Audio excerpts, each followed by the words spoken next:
What's up, everybody? Welcome back to the Lucky Titan. I'm so stoked. We're here with Blake Hutchinson, guys. So I know you probably heard this in the intro, but this guy, it was really funny that we ran into each other. I don't even know how you got on my calendar, Blake. If I'm honest with you, your team must have sent it over, but I've been using Flippa for years as a fantastic platform, guys.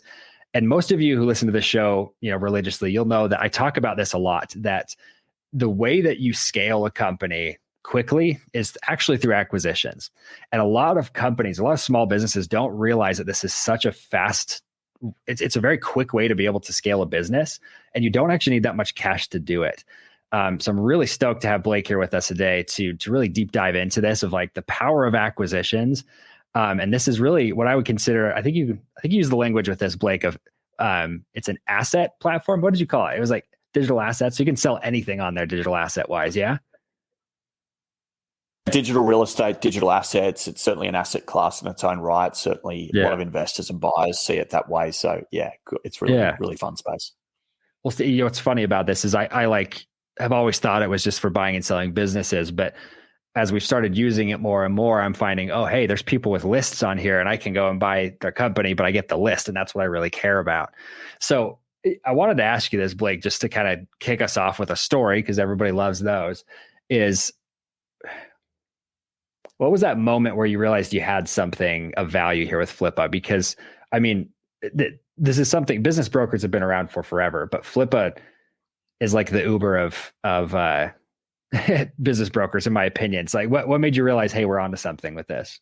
Yeah, I think there's probably a few things. I mean, one, it was the variety of what people were listing for sale. And so, when you think about the cold start problem and do you have a customer that wants to achieve something on your platform, we saw huge variety very early on. So we saw people listing apps of all different types, iOS and Android, but different categories doing different things. We saw sites, so that's predominantly blogs.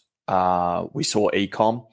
And then, on the flip side, we always knew that there was a buyer base. Buyers are pretty savvy, right, but we just didn't know how many there were. And we consistently saw week on week growth in the number of buyers registering to the platform. And so as a function of that, we recognized pretty early on that we had something. We were benefited, I should say. So Flippa spun out of a developer community. The developer community was called SitePoint.com, which still exists today. And SitePoint was where we got our start. So there were two businesses that spun out of SitePoint.com. Most people don't know this. One was 99 Designs, which was a designer community. Yeah. And it recently exited to Vistaprint. And the other one was, of course, ourselves. And so, we're a tight-knit family, 99 Designs, Flippa and SitePoint. Obviously, the co-founders are still involved in all businesses in some way, shape, or form. And so we were benefited by having a community. And communities, you just spoke about them before. People will actually go and buy them. That's how critical they are to people's growth stories. And in our case, that was what made us recognize we had something. Yeah, that's crazy. It's funny to hear that a lot of these, I've used 99 Designs. They're a pretty old company. 2006, I think. That's quite a long time ago. Yeah, probably 15 to 17 years old, I would guess. That's crazy. Well, that's kind of a fun origin story because, like, hey, a lot of really good companies came out of that group. So help me understand this too, because a lot of people who, again, a lot of people listening to this are sub $1 million with their company, and they're saying, okay, I do want to grow, I do want to scale. Why buy a business instead of just trying to grow their own? Like, why would you recommend doing that? Yeah, maybe I can answer the question in the context of a few examples, but also to Flippa. So if you take Flippa's interested in finding business owners and finding business buyers. And so we can do that in any number of ways. So we can go and pay Facebook and Google for that audience. We can track that, try to understand the customer acquisition cost. We can watch those customers over time and get a payback on that, what people will define as ROAS, return on ad spend. We can, on the flip side of that, we could buy an audience which has access to those people. And so if you buy an audience which has access to those people, you control the audience, you control the narrative, you control the sales and marketing pitch. And over time, so long as you do your due diligence correctly and that audience is in fact what you think it will be, the cost of growth through acquisition is actually often less expensive than the cost of growth through ad spend. So that might be one way for people to think about it. Yeah, that's cool. I've never really thought of that, but that's a great way to put it. The other way to think about it is 0 to 1 is actually more difficult than people think. So one of the things that these platforms have done such a good job of marketing, and of course we love them because digital assets are built on top of them and those digital assets then choose flip it or exit, is they've done a really good job of talking about the ease of starting a business. And that's true, right? I don't recall how much Shopify is right now, but it's not a great deal of money to set up a store. Similarly, WordPress, it's not a great deal of money to get a blog up and going. The problem is it's not the cost of setup that is the issue. It's the cost to scale and grow that is the issue. And the expertise of going from 0 to 1 is actually quite difficult. Whereas we often have a skill set that can complement existing businesses with existing customers with existing revenue streams. So if I'm good at SEO, I'm arguably better at SEO when there is a platform, content base, audience, backlinking profile from which to work from. If I'm good at editing images, I'm going to be better at editing images when there is an existing base of inventory and product range, a platform with a design that I can work from and match my image editing skills with. So most people are actually far better operating on top of an existing business, which is why most people go and work for a corporate. Right. Yeah. So 0 to 1 is actually tough. 1 to 10 is fantastic because if you acquire a business, it's got cash flow. It's got history. From history, you get understanding. And from understanding, you get strategy. And so if you follow that way of thinking, frankly, it's simply easier to grow through acquisition than it is to grow from a cold start. And I believe that. Are you familiar with the book 0 to 1, Peter Thiel? Yes. I'm assuming you were quoting that book. So I was like, that's a really great book for those of you who don't know. I applied for the Thiel Fellowship years and years and years ago. I didn't get accepted. It was a sad day. I'm not going to lie. Totally wanted that fellowship. But probably wouldn't be where I am today if I was there. So that's always good. So a question that keeps coming to mind, Blake, because I had my buddy, he's actually become a mentor of mine, Carl Allen, came on the show a couple of years ago, and I really loved what he was talking about. Decided to kind of pursue the path of acquisitions, and he was talking. One of his core data points that he throws around is 12 out of 13 companies never sell; they just end up closing their doors. Mm-hmm. Is that still an accurate statistic? I would imagine so. I mean, there's a few people right now who are talking about the silver tsunami, right? The fact that there is going to be trillions of dollars in business value down the drain if these individuals who have done so well, typically baby boomers, ultimately go on to retire, don't have a succession plan in place, don't have the wherewithal to plan an exit, and eventually just close down whatever it is that they've been running for so long. So I would imagine that that's the case. I think there's a few things, right? One, lots of businesses fail. So right. That happens early on. And then two, for those businesses that succeed, there isn't a natural appreciation and understanding for all of the buyer liquidity in the marketplace. Small business exits are not celebrated by mainstream American media or any media around the world. What we all know is celebrated are fast growth, startups, unicorns, and big IPOs. Right. But there are there are millions, tens of millions of good quality businesses which, yes, are at risk of shutting down through the simple fact that most people don't know that exit and ownership is actually more accessible to most than you think. Right. And that's what's so cool to me about the platform, right? Because what's always bugged me, because I've looked at buying businesses for years and years and years, and pretty much the ones that you're seeing are $10 million or some Joe Schmo is trying to sell it for $500, right? And it's like such a massive spectrum, I guess, of people selling their companies that it makes these mid-tier ones look unrealistic a lot of times. And I think what you guys have done so uniquely is, I think you kind of touched on this, but the data that you're bringing to the table about these companies actually shows the true value that they are to somebody like me who wants to buy the company, because we're not looking at just, hey, is this a business that has revenue? And we're looking at the bottom line going, okay, can I buy this business and scale it up? I can instead look at it and say, okay, it has the perfect assets to the perfect list of people that if I were just to tack this on or add this into my company, even if that company ended up failing, ultimately, the list would help grow my company. Right. Yeah, that's right. Let's talk about a few examples so people can get their head around how different people actually tackle this as an opportunity, because you've talked about the spectrum of prices and you've talked about the data. So let's talk about pricing for a minute and people's different acquisition budgets and strategy. So we have a gentleman, he's based in Dubai.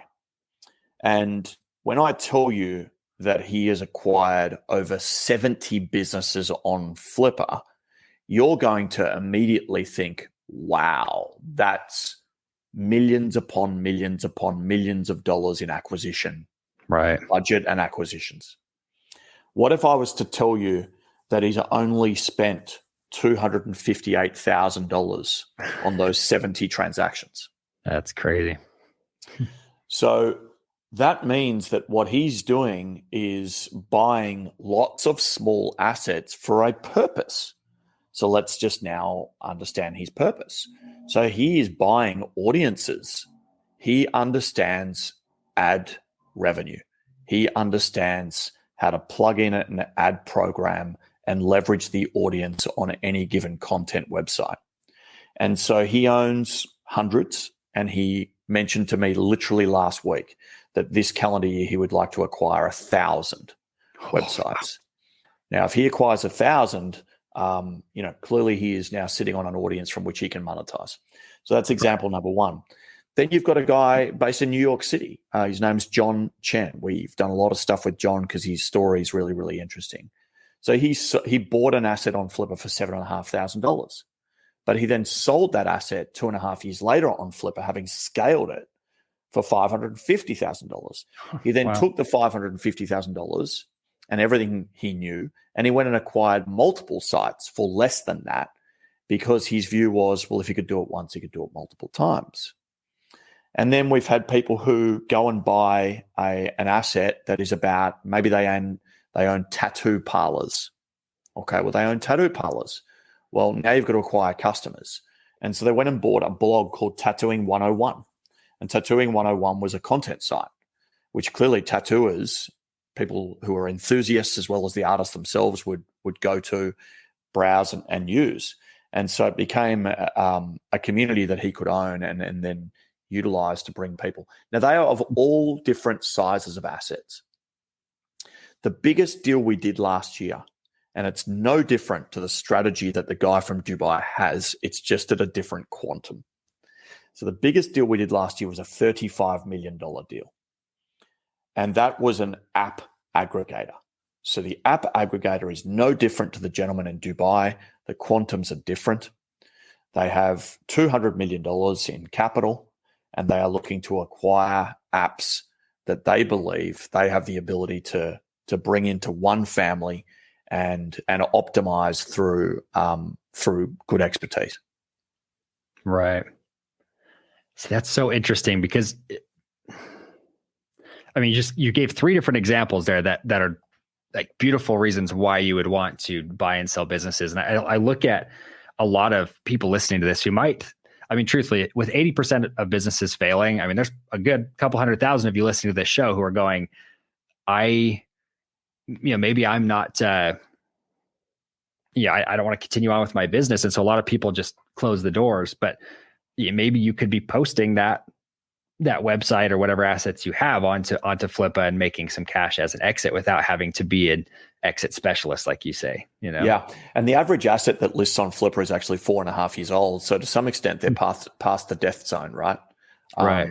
They're actually cash flow generating stable assets with some history that you can analyze, understand, do due diligence on. That's a really important point for most people.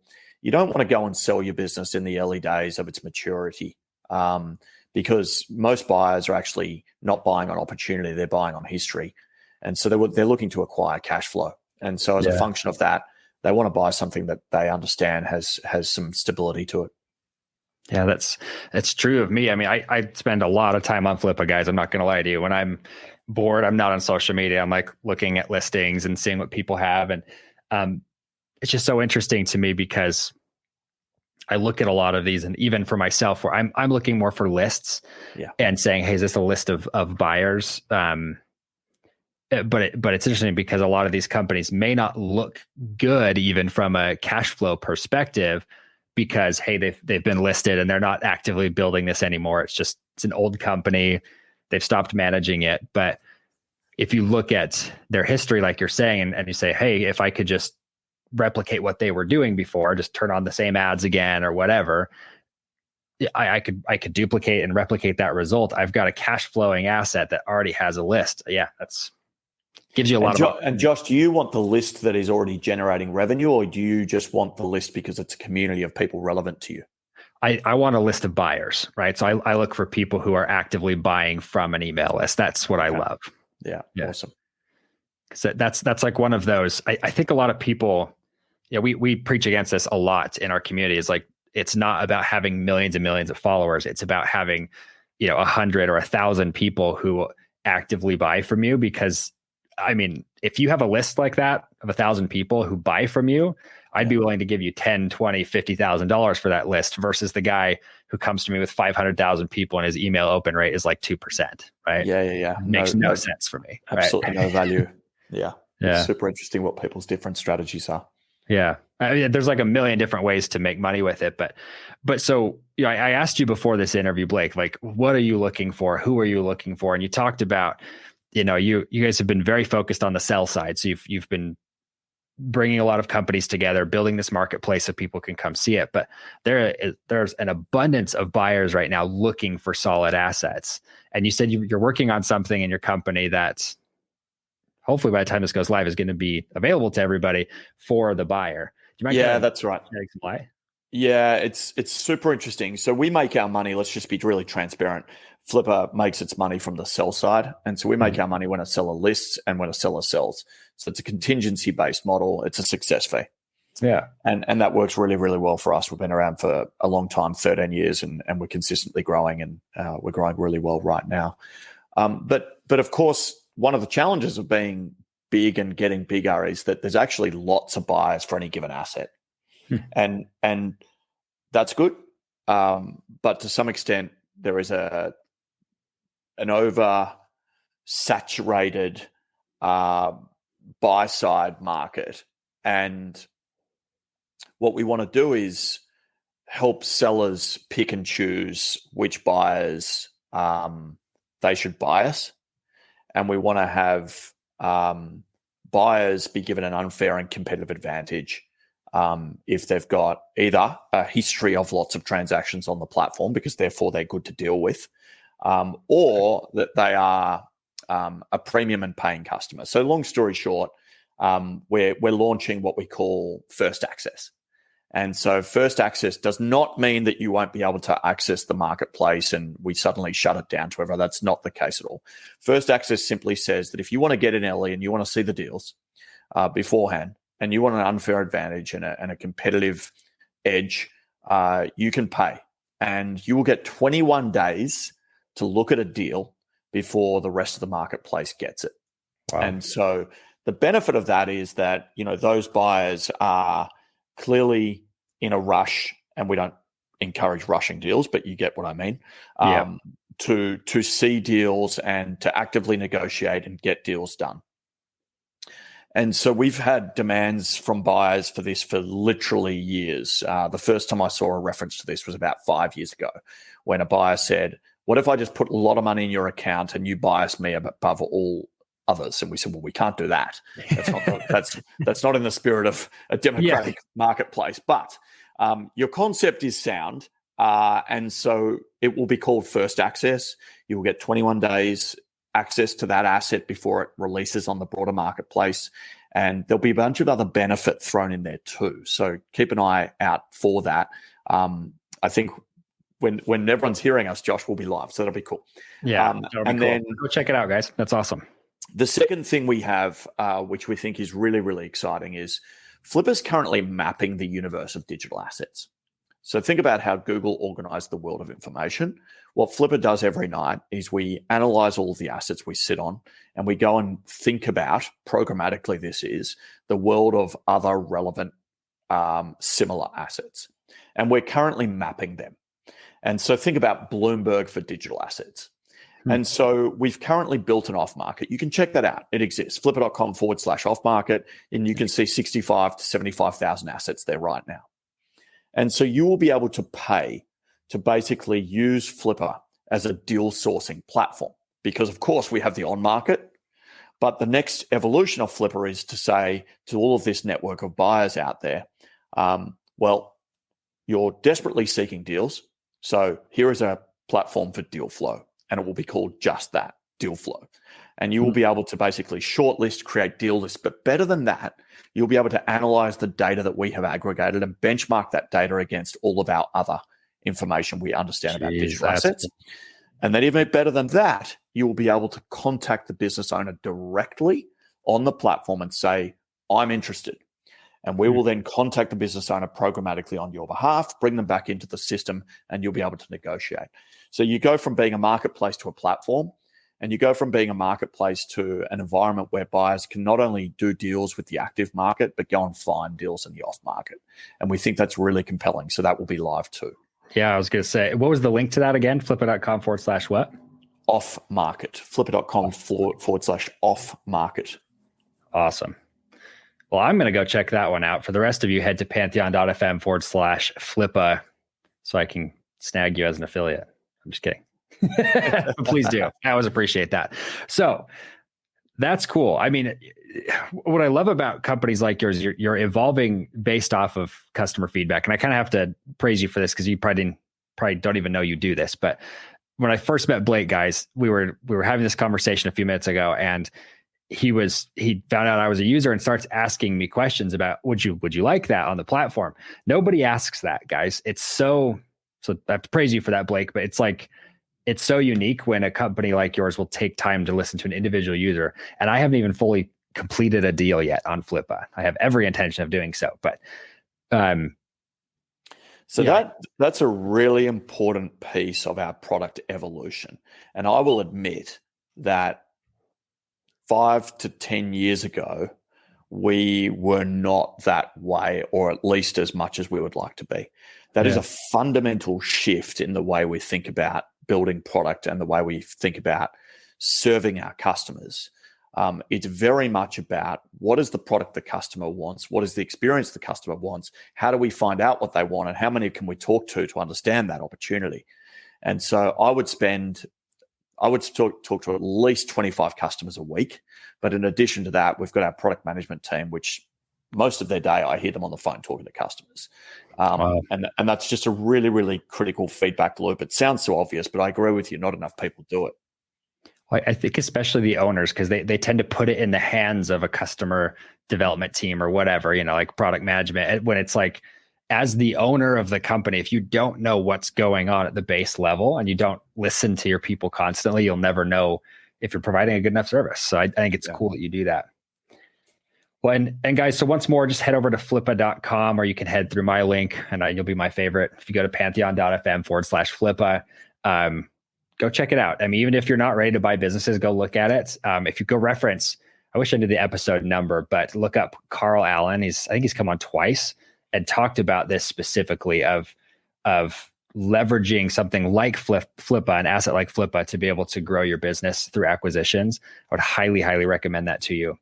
And Blake, just to kind of wrap this up, could you give our audience a piece of advice that you feel like if they're sitting here going, man, acquisitions just feel really scary to me. Could you give them one piece of advice to help them kind of break that mental barrier and say, okay, maybe I could go acquire a company? Yeah. So think about your biggest problem and write it down on a piece of paper, and then write down the 3 possible ways to solve that problem. And one of those ways will inevitably be fast tracking access to customers or fast tracking revenue growth. And so if it is either of those 2 things, which I'm sure will be on the list, it is obvious to say if you can acquire something with traction, with a history, with a database, with metrics that you can analyze and understand, all of that insight will possibly and most likely provide you a faster pathway to solving those problems than any other traditional marketing means. And so I'd encourage people to think about it that way.